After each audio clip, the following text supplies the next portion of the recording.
So my name is Peaslee, and in this talk, I'm going to talk a little bit about the Relay library. Has anyone here worked with Relay? Has anyone here heard of Relay? Okay. Has anyone here worked with a state manager like Redux? Someone else brought up Redux earlier. Okay.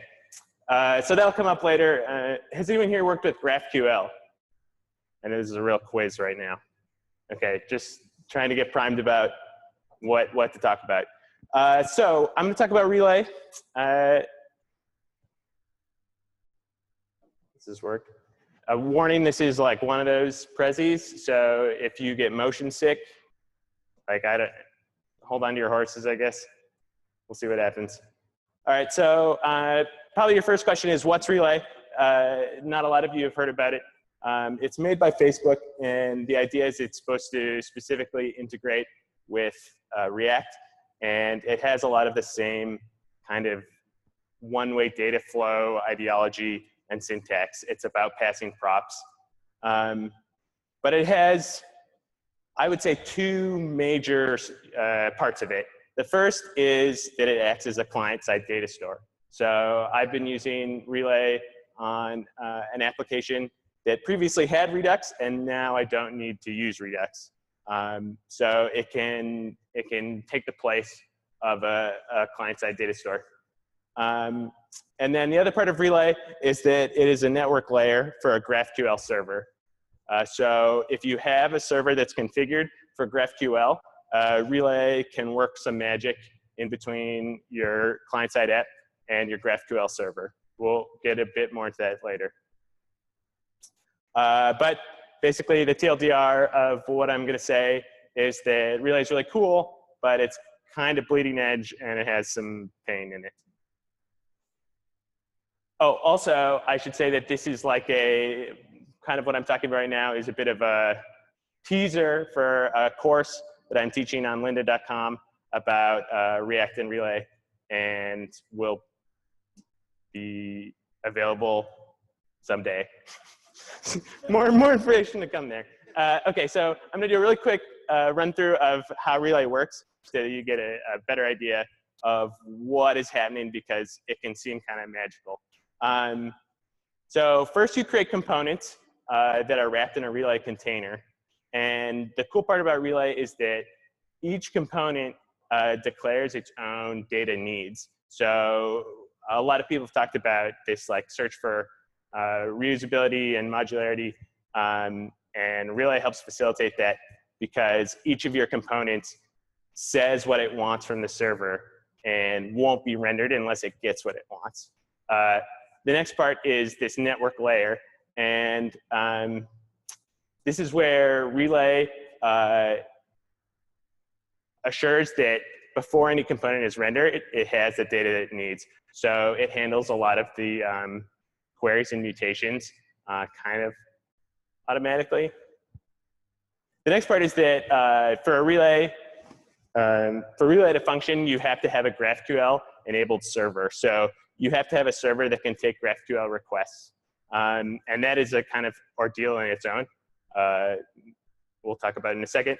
And then the last thing is that Relay has a lot of optimization stuff that it does behind the scenes once it's running.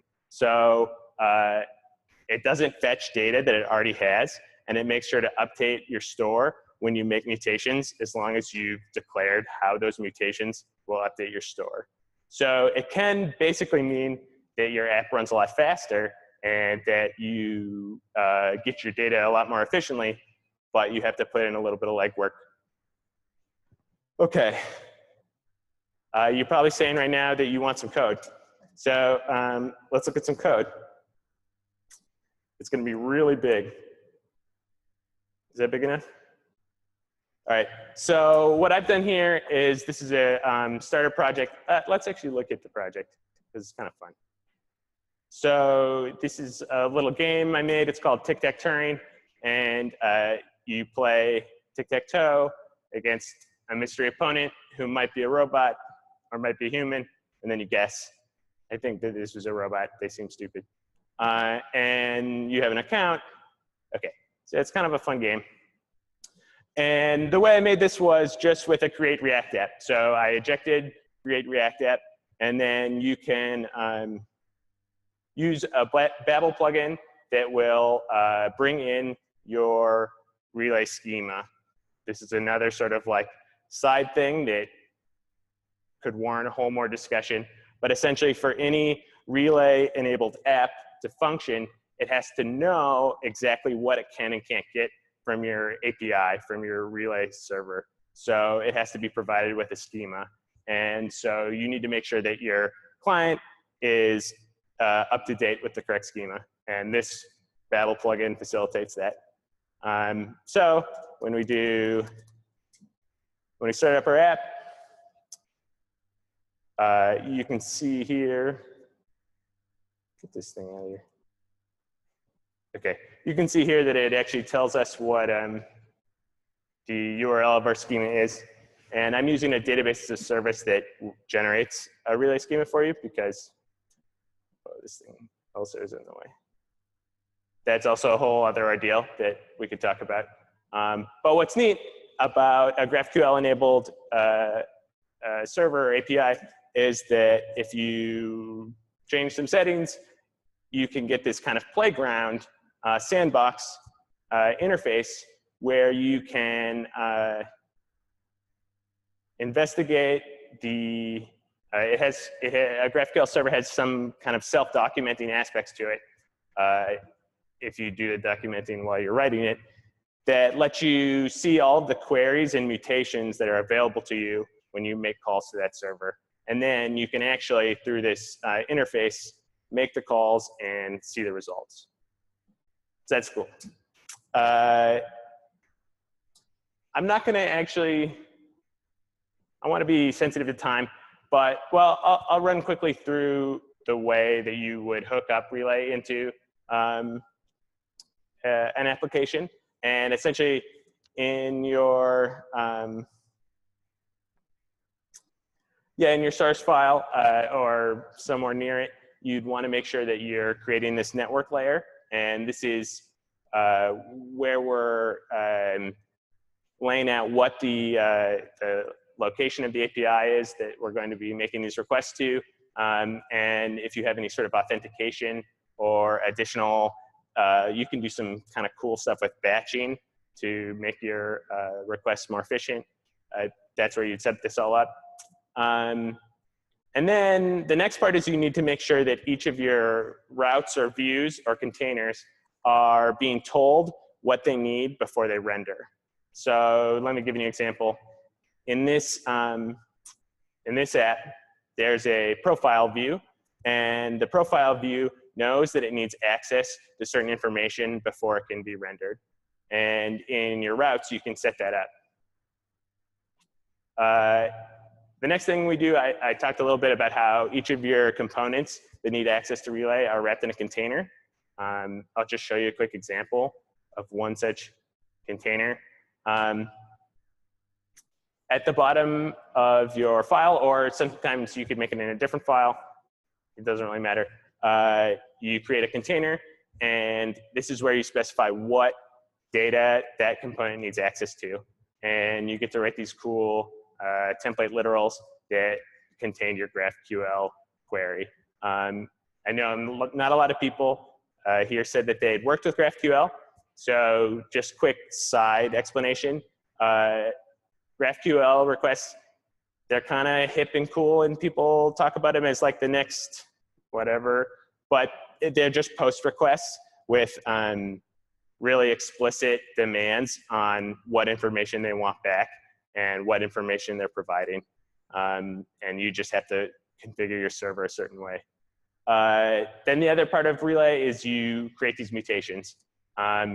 So there's two sides. There's the query and the mutation. The queries you're declaring in your containers to make sure that your components get what they need. And the mutations are you're specifying exactly how things will change and what should be changed when you make these.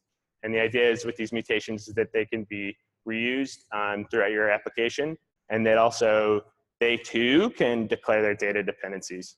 So a mutation can say, I can't this mutation can't be used unless I know the ID of the user who's making the mutation. Whew, okay. So that was your code. Hope you're happy. Now, let me just tell you, so after using this for a couple of months, I will say that I've liked it. And one of the reasons I liked it is that it actually works. It has lived up to its sort of hype, and it is actually very pleasant to work with once you come to understand it. And it does help you make more reusable components. And one of the best parts about it is that when you build a GraphQL server as a lot of people have traditionally built them, they're well facilitated to creating or to structuring your data around permissions and users. So oftentimes you'll know who the person is that is getting the information or requesting the information, and all data is structured around that. So if you're making a social networking site, it's especially useful kind of structure to build around. The learning curve, there's a lot of things that you do have to look into before you can begin working with Relay. You should understand GraphQL. The server configuration for a Relay-enabled GraphQL server is tough. There's not as much documentation as I'd like, and that's why I ended up actually using a database as a service. You have to understand a little bit of graph theory, which probably not, you maybe aren't familiar right away with what that is, but it basically asks that you, instead of considering all your data as maybe documents or JSON objects as Mongo might, or giant tables with rows and columns as SQL might, you instead think of all of your data as a series of interconnected nodes by edges, which sounds a little kind of weird at first, but once you start working with it, it's definitely intuitive, but it's confusing at first. So some of the about Relay, because I can't just endorse it wholeheartedly, is that the documentation is not always great. You'll go on Stack Overflow, you'll go on GitHub, and you'll have a problem, and you'll see that someone else has posted it 6 months ago, and no one's answered it. Or you'll come across a problem that you think seems like a pretty legitimate problem. You'll bring it up, and you'll find out you found a bug. So that can be a little frustrating. Another part is that there are elements of it that have this kind of like magic, opaque, black box quality to them. You can't always tell what's in your local store, and you're not sure why Relay is doing the things that it does. This doesn't happen all the time, but it can be kind of frustrating. Relay 2.0, I guess, is supposed to be coming out. That will have a lot more easier API to kind of learn and better documentation. I don't know about that. All in all, I would say it's I've enjoyed using it, and for an independent project or the right application, it could be a good fit. And yeah, my name's Carl, and you can find me at most things at Carl Peaslee. Yeah, does anyone have any questions? Happy to answer. Yeah.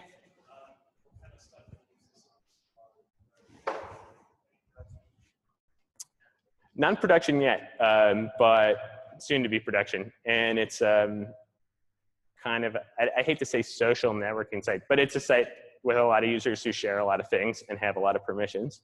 And a lot of user-created content. And so far, it's good. One problem is, another problem I should notice is that it doesn't have the best model for subscriptions. So if you want to ensure that information that other users created is automatically pushed to other users, it doesn't have like a really simple input. Yeah. No, I haven't used Apollo, but I know that there's, what was that? Oh yeah, he asked if I had a chance to compare this with Apollo. And Apollo is it's another framework that does very similar things, right? And I've heard them spoken of in the same context, and I've read parts of many blog posts that say should use Apollo or should use Relay. And I don't actually, I couldn't say. I don't know. Yeah. Yeah. So obviously, you said that this isn't quite at the level where perfection. But I'm curious as to whether you see the potential for it to be something that front-end developers would be able to onboard a little bit more. I like one of the complaints that we got kind of from management onto one of our many shuffles. The management come on and is like, why is React Redux so complex? And why is it so hard to bring on new developers? So I was curious as to whether you see a potential for Relay being something that eventually will be a little bit more in terms of that sense of onboarding developers and front-end developers, or whether it's basically,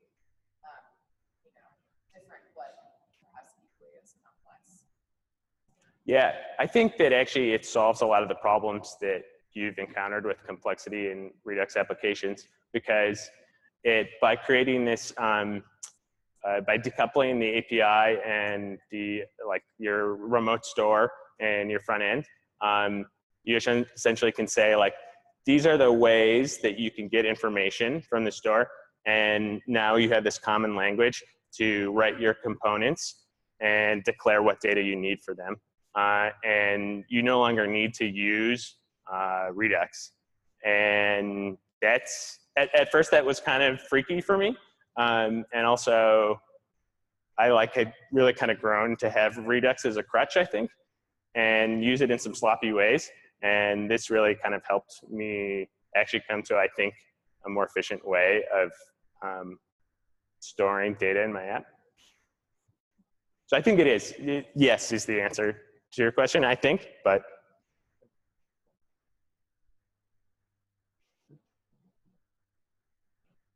Cool, thanks.